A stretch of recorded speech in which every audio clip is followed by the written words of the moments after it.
哎呀，姐夫，你就跟我去呗。你说你让我跟你去干啥去？那你不得给我把把关吗？你说人家相亲都有人跟他，就我自己，那多尴尬呀！不是，你就让你姐跟你去呗。那我姐夫忙着呢嘛，他一会儿还要接孩子、辅导孩子作业的，不就你闲着吗？一会儿我也忙，我干麻将去我。哎呀，姐夫，好姐夫，求求你了啊！你说那玩意儿有啥把关的啊？你相中了那就处，没相中那咱就回来呗。我不寻思我一人害怕吗？完你去，一来能给我壮胆，二来还能给我当保镖。我给你当啥保镖？我藏獒啊！我给你当保镖啊！不是姐夫，你可比藏獒好使多了。我说上你就咬他就完了。不是老妹儿，你咋想的啊？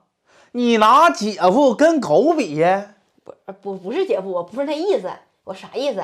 你吧跟我俩去，能帮我把把关，然后看看这人咋样，人品行不行啊，长相行不行？你要说行吧，我就嫁了就完了呗。你那么的吧，你要是实在想让我跟你俩去，你回答姐夫一个脑筋急转弯，答上了，姐夫就开咱家那38驴子，我就拉你去，行不行？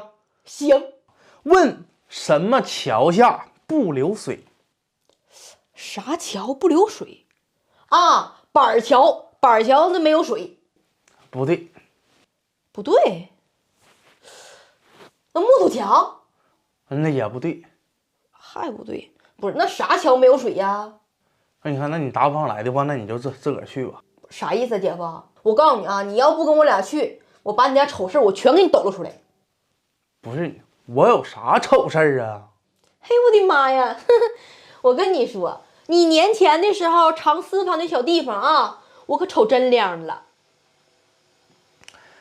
哎呦我的妈呀！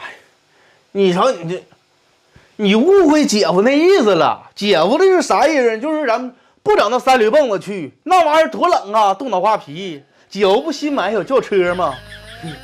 开小轿车拉你去相亲去。